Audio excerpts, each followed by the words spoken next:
મિત્રો, જો માની દુઆ સૌથી મોટી છે તો ચેનલને સબસ્ક્રાઇબ કરી દો. ઇન ધીસ વિડીયો અડધી રાત્રે મારા સરાજીએ મારો દરવાજો ખખડાવ્યો અને એમને બોલ્યા હું સલમાન ભોયા પર પડી ગયો હતો અને મારા પગમાં દુખાવોથી રહ્યો છે. જો તું થોડી માલિશ કરી દે તો કદાચ મેં થોડી રાહત મળી જાત. પછી મેં મારા સરાજીને ક્યાં તમને ઈજા થઈ છે તો આટલું તો મારે કરવું જ જોઈએ. પછી મેં મારા સરાને મારા પલંગ પર સુવડાવી દીધા અને તેમના પગમાં લાગેલી ઈજા પર થોડું તેલ લઈને માલિશ કરવા લાગી. આપ ચીજે થયા તેની કલ્પના કોઈ પણ કરી શકે તો નથી, કારણ કે તે પછી મારી જિંદગી પૂરેપૂરી બદલાઈ ગઈ. મિત્રો, આજની મનમોહક વાર્તામાં આપ સૌનું સ્વાગત છે. મારા ગન્ના 10મીના પછી જે મારા પતિ અકાંક XD અકસ્માતમાં ગુજરી ગયા. મારા ભાઈએ બહુ મુશ્કેલીથી અહીંયાથી એનથી દેવું કરીને કોઈક રીતે મારા એલગ્યન કરાવ્યા હતા, પરંતુ 10 મહિનાની અંદર જહન પ્રીતિ મારા પ્યાર આવી ગઈ હતી. મારા પ્યારમાં મારી માતા નહોતી, તેથી મેં બહુ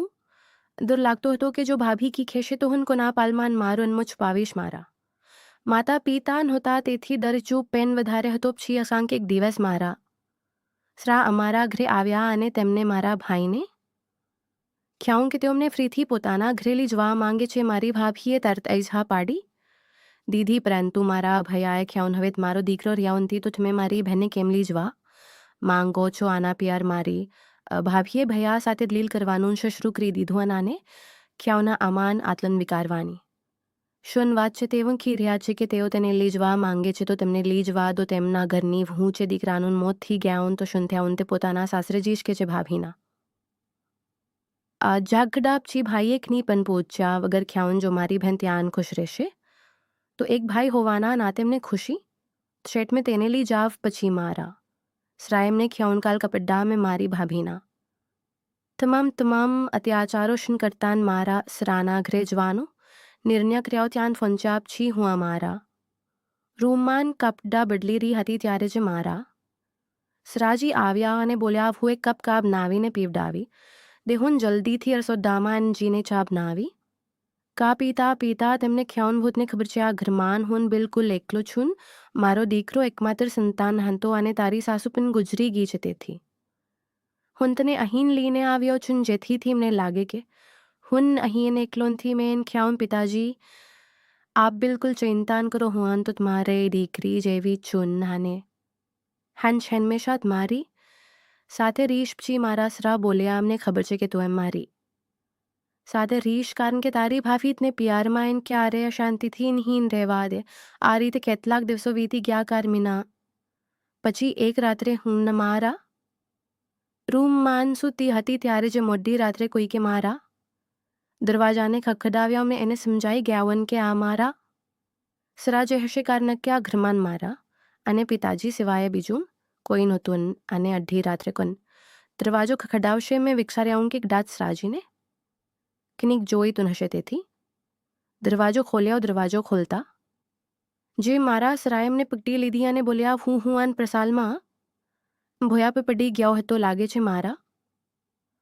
પગમાં મકોડ આવી ગઈ છે. સરખી રીતે ક્લાતું એને પણ નથી. એમને બહુ દુખાવો થી રહ્યાઓ છે. જો તું એને થોડી દવા લગાવીને માલિશ કરી દે તો અમને થોડી રાત પછી મેં તેમને પલંગ પર સુવડાવી દીધા, પરંતુ હું તેમના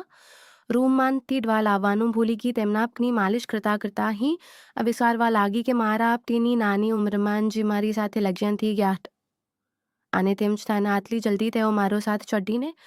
આ દુનિયા માંથી કાલ્યા ગયા. અબધુન વિકારતા હું મારા સરાના આપકી માન દવાની માલિશ કરી હતી અને જોઈ રહી હતી કે તેઓ અમને અજીબ રીતે જોઈ રહ્યા હતા, જેનાથી મને કંઈક અજીબ જેવું લાગી રહ્યું હતું. આ જ રીતે રાત વીતી ગઈ અને આગલા દિવસે સવારથી જ હું મારા સરાજીની વાતો વિશે બહુ વિકારવા લાગી. પોતાની સ્થિતિ પર પણ ઘણો વિકાર કર્યા પછી સરાનો પ્રસ્તાવ મને અશક્ય લાગી રહ્યો હતો, પરંતુ મારી પરિસ્થિતિઓ મને કનિક નિર્ણય લેવા માટે મજબૂર કરી રહી હતી. પછી એમને ખ્યાલ આવ્યો કે હું મારા ભૈયા પાસે જીને વાત કરું, પરંતુ આ બધી વાતો પોતાના અસગાભાઈ સાથે કરવાની મારી હિંમત નથી, કારણ કે એમને ખબર હતી કે ભાઈજી સાથે વાત કર્યા પછી તેઓ ચોક્કસ ગુસ્સેથી જશે. તેથી હું તેમને આ વાત વિશે ના જણાવીશ કે એમ જે એક દિવસ વારે મારા સરાને ફ્રીથી વાત કરવાનો મોકો મળ્યો. તેમને Kjaun vume natnik ni khottun thi kjaune bis hun etlon ichun chun કે તું મારા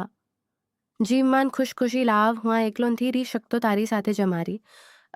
જિંદગી પૂરી થયા છે બીજી વાર સરાજી પાસેથી આ બધી વાતો સાંભળીને હું અંદરથી ધ્રુજી ગઈ અનેકની બોલી ઉશ્કી થોડી વાર પછી સરાજી પોતે જે બહાર કાલ્યા ગયા એમ જેમને સાસરી માન કેટલાક મહિના વીતી ગયા પછી પરંતુ મારા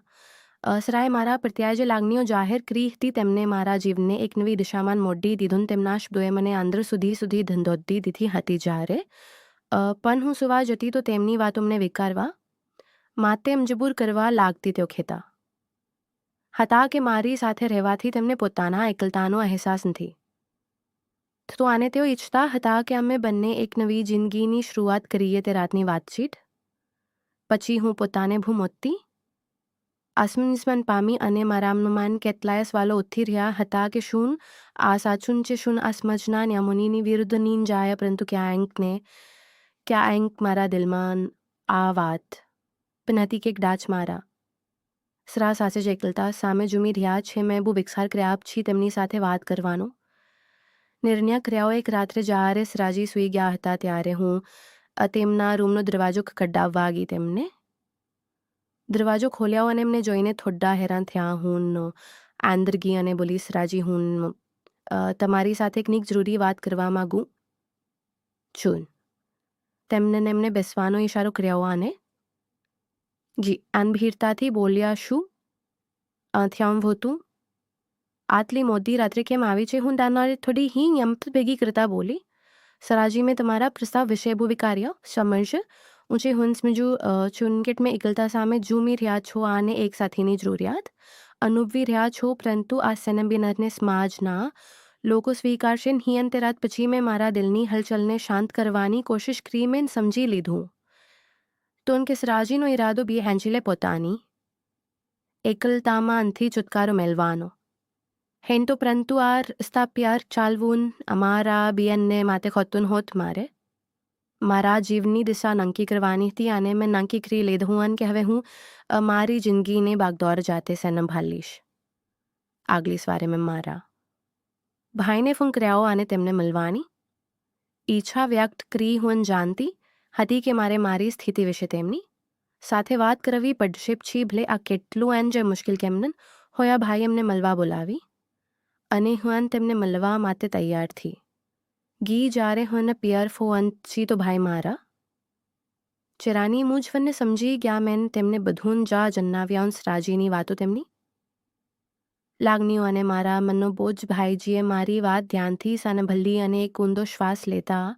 બોલ્યા બહેન આ એક કઠિન સમય છે પરંતુ હું હંમેશા તારી સાથે છું તે સાકો નિર્ણય લીધો છે તે તારી મર્યાદાને જાળવી રાખી અને પોતાના આત્મસન્માનને તે સંફોંકવા દીધી હવે તારે આગળ શું કરવું છે તારા પર નિર્ભર કરે છે તેમની વાતો સાંભળીને મારું મન હલકું થયાઉન મેં ભાઈ આને ખ્યાઉન હું હવે મારી જિંદગીને નવા ચડ્ડેથી જીવવા માગું છું અને મારા બીજી પ્યાર ઊભા રહેવું છે અને પોતાના માટે એક રસ્તો બનાવવો છે હું આના ભણવા પર ધ્યાન આપીશ અને એક નવી શરૂઆત કરીશ ભાઈજીએ મારી વાતનું સ્મર્તન ક્રિયાઓ આને ખ્યાઉન આ તારું જીવન છે અને તું જે પીએનએનની રન્યા લીશ હું અને તારી સાથે છું મેં ભાઈયા પાસે એકીને વિદાયા લીધી કે હું જલ્દી જે કોઈ અનવા શર્મનજીને મારા અભ્યંતરાને કરિયર પર ધ્યાન કેન્દ્રિત કરીશ હવે મારી પ્રાથમિકતા એ હતી કે હું પોતાના માટે એક એવ્યુન જીવન બનાવું જેમાં અહીં પોતાને સન્માનિત અનુભવીશ કુંગરે પાછા ફર્યા પછી મેં સરાજી સાથે વાત કરી મેં તમને ખ્યાઉન પિતાજી હું હવે આગળ ચોડીને જવા માગું ચુન મારી જિંદગીને ફ્રીથી આવવાની જરૂર છે હું જાણું છું કે તમે એકલા છો પરંતુ હવે તમારે એનથી મારા જીવમાં બદલાવ લાવવા પડશે આપણને બીનની આગલા લોધવન પડશે સરાજીએ મને ઊંધી જરે જોયો અને જીમેથી ખ્યાઉન તું સાકો નીખી નીચે ભૂમે મારી એકડતામાં અનેક સાક્ષા અને કોત્તાનું ભાગમાવી દીધું હિતું મને તારું સારું જોઈ તો હિચતો પી આરંતુ વહુ સિમજ એને ચુન કે આપણને પોતપોતાના લિસ્તાવ પિયારું કાલવન પેદ છે હું મારા નિરન્યાનું હનમાંકરું ઓજ ચુનતે દિવસે મેં મારી બાકી રહેલી સામગ્રીને સ્મિતતી અને સાસરીને હંમેશા માટે અલવિદા કહ્યું. મેં મારી જાત સાથે વાયા દો. કર્યો કે હવે હું મારી જિંદગીને મારા સ્પીના અનુસાર સન 40 કેટલાક મહિનાઓની અંદર મેં એક નવા શહેરમાં એડમિશન લીધું જ્યાં મેં મારું ભિંત પૂરું કર્યું અને એક સન્માનજનક નોકરી મેળવી. એમને આ વાતનો ગર્વ હતો કે મેં એક મુશ્કેલ પરિસ્થિતિનો સામનો કર્યો અને પોતાના આત્મસન્માનને જાળવી રાખ્યાઓના નવી ફરમાન મેન પોતાને ફેલા કરતા કે અહીંયા વધુ મજબૂત અને આત્મનિર્ભર પામી. એમને અહેસાસ થયો કે જિંદગીમાં અન મુશ્કેલીઓ આવે છે પરંતુ જો આપણને આપના રસ્તા પટકીએ રહીએ છીએ અને સાચા નિર્ણયો લઈએ છીએ તો આપણને એક નવું જીવન મળી શકે છે કે વન જીવન જે આપના આત્મસન્માન અને સ્વાભિમાનથી ભરેલું હોય. મિત્રો વાર્તા કેવી લાગી કમેન્ટમાં જરૂર જણાવો. આવી જે વાર્તા સાંભળવા માટે ચેનલને સબસ્ક્રાઇબ જરૂર કરો. ધન્યવાદ.